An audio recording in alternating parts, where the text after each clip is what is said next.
Alright everyone, Adam here. So, today's topic, part 2 of my series on history and lifting. So, this one is going to be for powerlifting. Powerlifting is kind of more interesting, has a bit longer of a history. Basically what happened was, way back in the day, Olympic lifting, which has, been around for a lot longer than anything else we've got. Olympic lifting, they codified it, to the point where they had, like, essentially, the press, the clean and jerk, and the snatch. But they still were sort of paying attention to records in other lifts. So essentially what they were doing was they were, like, oh, if this isn't a competition lift, but if you've got some really good numbers, we'll keep track of those just in case, if anyone, wants to see these just for the heck of it.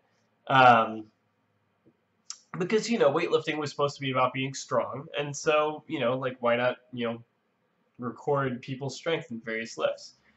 And so at first, powerlifting sort of developed out of this. So these were called odd lifts, which meant that they weren't, again, the main competition lifts, but they were still sort of things that, people enjoyed, throwing their dick around, as it were, and, proving that they could be strong. And at first, they were like, well, what if we have a competition and, see who does the best at all of these? And at first, I think it was the squat, the bench press, and the bicep curl, the strict bicep curl, which was a really interesting, like, all right, cool. But the bicep curl obviously eventually got dropped and replaced with the deadlift.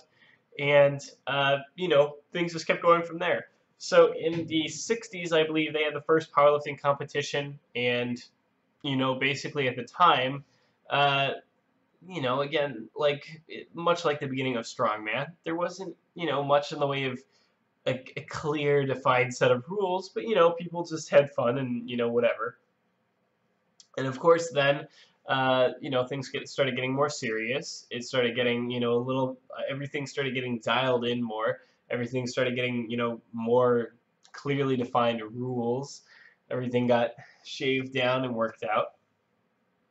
And essentially, now what we have is the IPF, the International Powerlifting Federation, is the biggest governing body. At the same time, the IPF tends to be a little bit stricter rules-wise than many other federations, and this has led to some people being kind of upset. So there's tons and tons and tons of smaller local powerlifting federations in each country, which some of them have later become branches of the IPF, subsidiaries of the IPF. Others are just, sort of doing their own thing.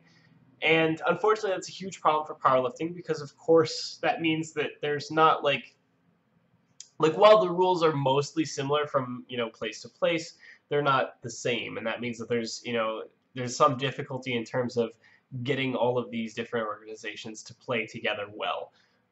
As a result, powerlifting has never been an Olympic sport, and it probably won't be an Olympic sport. I mean, it might be eventually, but I don't think it's certainly never gonna be like a huge motivating thing for powerlifters who don't seem to care too much about it in the first place. So it's never been an Olympic sport, and a large part of that is just because of the numerous federations and, all their griping and rules and whatnot. Anyway, so 60s, they have the first competition. It grows from there. The biggest change since then was essentially the 80s, because people started discovering that supportive equipment was useful.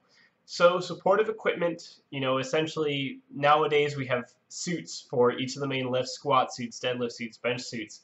But at the time, again, this wasn't something anyone knew about, so they were just sort of, goofing around. And again, the rules sort of allowed this sort of stuff because they didn't know or care as much.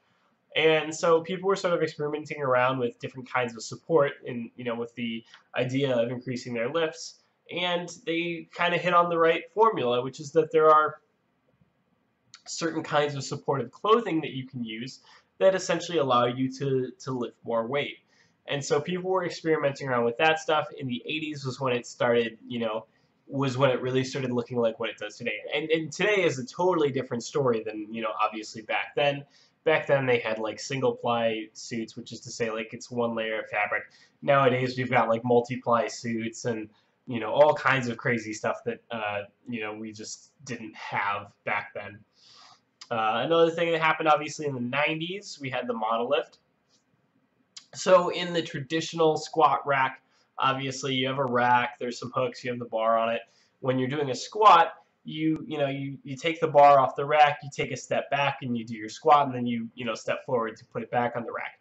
Now what the monolift did was the monolift said, hey, well, it's hard to take that step back, particularly when you get to super heavy weights. That can be a way for you to totally lose control. If you've got a guy whose max is 200 pounds and he weighs 200 pounds, he can probably take a step back without too much issue. But what if you got a guy whose max is close to 1,000 pounds or something like that? He weighs 200 pounds. That single step back is going to take a lot much more out of him in terms of energy, in terms of coordination, in terms of making sure that you're not just taking a misstep and just. So what the monolift does is essentially it makes the hooks themselves movable. So it's a specialized kind of squat rack, uses pneumatics to adjust, and essentially what you do is you take the bar, you take it off the rack, and then the hooks themselves move forward so that you don't have to move at all. You can basically just set up, squat, and be done without having to do any kind of step back. That was obviously a big thing for competitions, because it meant that guys could typically move more weight simply because they didn't have to exhaust themselves taking that one step back. So again, that was probably the 90s or so. And then after that, we had the 2000s. We had basically raw competition start showing up. So obviously before then, they didn't really have any specific rules on what was considered raw and what was considered equipped. But obviously, as powerlifting gear became more prominent, more common, they just started they started having rules for what you could do with what. And what that has evolved into today is that we have very defined raw and geared competitions. So raw competitions typically allow any kind of shoes that you want, any kind of belt that you want, but you're not allowed to wear any of the supportive shirts or suits or anything like that. Depending, knee wraps are another one. Knee wraps, essentially, you wrap them around your knees, and then they give you a little bit of support that may help with the squat. Those are some. There are some raw federation or competitions that allow that at a certain level. You can do raw with knee wraps or geared, but many don't bother. But obviously, geared allows basically everything. You can have your shirts, your suits, your wraps, everything. And so basically they started dividing those people out into different federations, different they don't lift in the same classes or whatever, so that records could be could make more sense, because obviously otherwise people who are not who are lifting raw, who are not lifting equipped, are going to have a serious disadvantage versus these monsters that are coming in these suits and whatnot. So and along with that, I mean, raw lifting has gained a lot more popularity because first of all, geared lifting requires gear, which is expensive, which you may not have, which is hard to get on. You're going to need friends to help you get into it. So it's kind of inconvenient and expensive, just to start off with, unless you are someone who's really dedicated and has all that stuff. Two, it requires a different kind of training. It requires just, very different kinds of focus in terms of what you're training, what you're focusing on, etc. Three, it's much harder to train as a geared powerlifter and then carry that over into something else. So, you see other sports like bodybuilding, like strongman, like weightlifting, and, like CrossFit. And essentially, the raw lifting is essentially what all of those have in common, because that's how most people train in most of those other sports.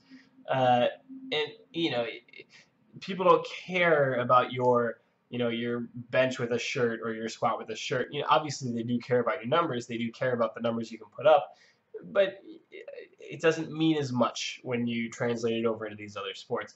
So as a result, raw lifting is, really popular. It's, easier to get into.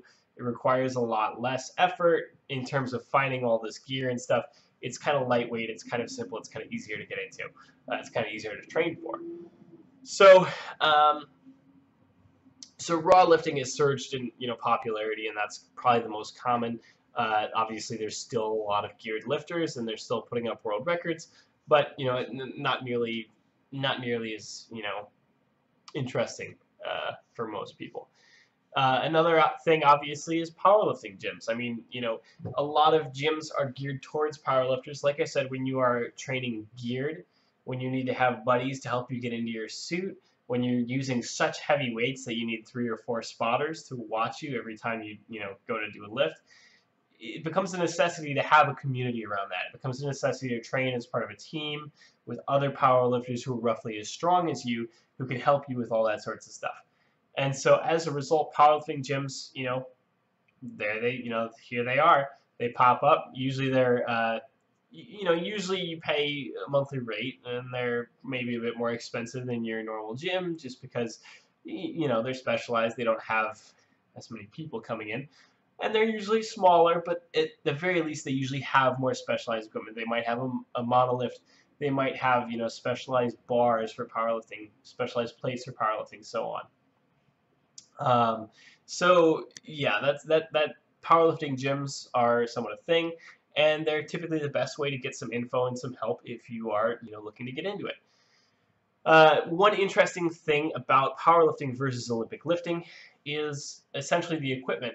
It's you'd think that it's basically the same thing, and at a certain at a lower level it is. When you're that guy who can go to your local gym and train to get your deadlift stronger or whatever. But when it gets to the really high levels, there has to be very specialized equipment. Powerlifters, for example, typically handle a lot more weight. A maximum deadlift or a maximum squat is typically going to be heavier than what you're going to see in a snatch or a clean and jerk, which are more technical, slightly lighter movements. Still very strong, still a lot of weight, but not as again, not as much. And when you add in stuff like suits, you're moving a crap ton of weight, and unfortunately, you simply can't fit that many plates on the bar. With literally, there's not enough space to put them on there. So powerlifting, specialized powerlifting gear, bars tend to have longer sleeves, so you can fit more crap on them. They tend to have skinnier but wider plates, so that essentially they can well, not wider, sorry, but skinnier, heavier plates, so that they can fit, more weight on quicker.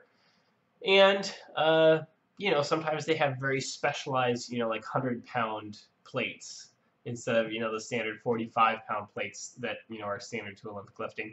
Again, simply because you have to fit that much weight on a bar. There's some really goofy old world records where, powerlifters would essentially, go to squat or whatever, and they couldn't fit, they could barely fit all the weight on the bar. There's, I can't remember the first guy to squat over 1,000 pounds, on one of his attempts, he goes and the thing was that they had jammed it so full of plates that they could barely get the clips on the end, and he, basically stands up to, unracks, takes the bar, he's ready to squat, and, obviously the clip pops off and plates start shooting everywhere and he loses control. So, yeah, that, that certainly is a problem. Conversely, obviously, Olympic lifts usually have to be dropped from overhead, so they have to have more durable plates. They usually use rubber plates, and the bars have to be a little bit different. The bars, typically have shorter collars. They typically have, a little bit spinnier on the bar itself, and they tend to be a little bit more flexible. Whip is the term that we use. Just for a lot of reasons, but because again, that's all very helpful for Olympic lifters, and not so much for power lifters. And and then we also have stuff like dedicated deadlifting bars, which are a little bit skinnier, so they're easier to hold on to, and so on. But yeah, it's interesting the way the equipment has diverged, even though it seems like it's relatively the same stuff, like you're just picking some shit up. Um, but yeah, and that's powerlifting. I mean, powerlifting is definitely, I would say, reached a bit of a resurgence today in terms of strength. You know, people are getting a bit more interested in strength than, you know, bodybuilding. And I think that that has a lot to do with CrossFit and the way CrossFit has made people more interested in, you know, performance and being strong and being durable than, you know, necessarily about how they look. In terms of, you know, more about being fit than about looking good, which is, you know, that's, there you go, awesome. That's a, you know, that's a really admirable thing. But yeah, that's, I mean, that's powerlifting. Powerlifting has, and man, I used to think that powerlifting was less dramatic when I got into it, but I mean, there's still a lot of behind the scenes drama in terms of, like, you know, competitors shit talking each other and, you know, what have you, what goes on behind the scenes. But yep. Anyway, that is it for today's history lesson. As always, like, share, comment, tell me which one I see in future videos. I will talk to you guys next time. Have a good one.